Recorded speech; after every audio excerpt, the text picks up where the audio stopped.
ভবনে নাকি রাত্রেবেলা আমাকে এসে চাপ দিল রিজাইন করতে হবে। না, চাপ তো দেয়নি, বরং প্রত্যেক মানা করছে, যে নিষেধ করেছে যেন আমি পদত্যাগ না করি। আমার দলের লোক আমাকে কিছুই বলেনি। যখন 34 জন নিহত হলো, এই আবু সাঈদের পরিবার থেকে শুরু করে সবাইকে আমি ডেকে নিয়ে এসে তাদের প্রতি আমার সিম্প্যাথি দেখাই, আর্থিক সহায়তা দিই। প্রত্যেকটা আহতকে আমি চিকিৎসা করি। আমার ডাক্তার সামন্তলাল সেন এবং ডাক্তার রোকেয়া যে হাসপাতালে প্রতিটি রুগীকে দেখে আসে, প্রতিটি হাসপাতালে যে তাদেরকে দেখে এসেছি, প্রত্যেকটা আর্থিক সহায়তাও দিয়ে এসেছি, নগদ টাকা দিয়ে এসেছি।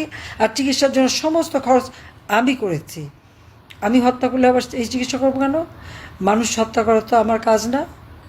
তাই যদি হতো, তো আমার বাবা মা ভাইদের যারা হত্যা করেছে তাদেরকে আমি বিচার করতাম না, তাদেরকে খুন করতাম। আমি তো তা করিনি। সাধারণ আর 10টা মানুষ তার আপনজন হারালে যেরকম বিচার পায়, ঠিক সেইভাবেই বিচার করেছি। কাজে আমার নামে আজকে এই মিথ্যে কথা, এবং প্রথম আলোর দোহাই দিয়ে করেছে। প্রথম আলো কীভাবে এই কথা জানলো? প্রথম আলো তো গণভবনে ঢুকতে পারতো না। ডেইলি স্টার প্রথম আলো দালালি করে দেখে কোনোদিন আমি তাদের সাথে আর কথা, কারণ 2007 সালে যখন ইউনিসের সাথে দল করতে গেল, কিংস পার্টি বানাতে গেল, তখন থেকে তাদেরকে আমি দূরে সরিয়ে রেখেছি। তা এইরকম মিথ্যা বয়ান দিয়ে আমার নামে নানা কথা সে বলে বেড়াচ্ছে, যেখানে চিফ প্রসিকিউটর বিচার হবে, কোর্টে উঠবে, আর সেখানে আগেই সে সব বলে ফেলে দিচ্ছে। সমস্ত বানোয়াট করে 8 মাস ধরে খালি এগুলি তৈরি করলো। সাক্ষীর জন্য ট্রেনিং, কোথায় কোথায় ট্রেনিং দিয়েছে তাও আমার জানা আছে। এগুলি এমনি আমি ছাড়বো না, একদিন দেখা হবেই। যা আজকে যে ক্ষমতায় বসে আছে যা খুশি তাই বলতে পারে, কিন্তু যে বয়ান সে দিয়েছে সম্পূর্ণ ভুয়া, মিথ্যা। কারণ আমি সেদিনও প্রতিদিন রাত্রে মিটিং করেছি সকলের সাথে, প্রত্যেকের সাথে আমার মিটিং হয়েছে যে কীভাবে এদের বিরত করবো। এদের যদি আমাকে উৎখাত করতে হলো ছাত্রদের, তো 7 তারিখে যখন বসে, তখন 8 তারিখেই তো যেমন ইউনুস করতেছে। এখন একজন আন্দোলন করতে গেলেই টিয়ার গ্যাস মারে, গরম পানি মারে, সাউন্ড গ্রেনেড মারে, গুলি করে, 2-4টা লাশ ফেলে আন্দোলন ঠান্ডা করে দিচ্ছে। আমরা তাই করতাম, আমরা তো তা করি নাই। উল্টো আরও আমি আইজিপি আমাদের পুলিশ কমিশনারকে বলছি, ছাত্রদের গায়ে যেন কোনো কিছু না লাগে, ওরা আন্দোলন করতে দাও।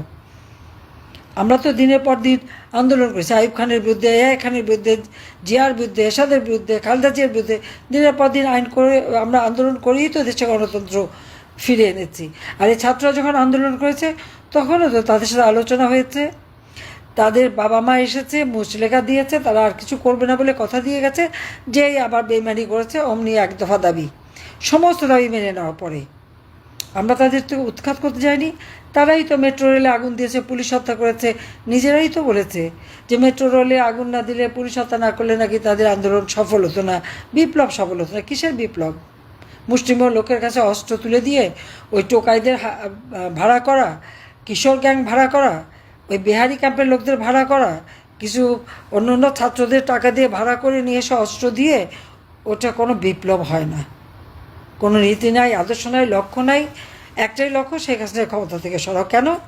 দেশ বিক্রি করতে পারছে না, বঙ্গোপসাগরের অধিকার কাউকে দিচ্ছি না, আবার পার্বত্য চট্টগ্রামের অংশ, কক্সবাজারের অংশ কারো হাতে তুলে দিচ্ছি না। এটাই তো আমার অপরাধ ছিল। এটা তো আজকে স্পষ্ট হয়ে গেছে।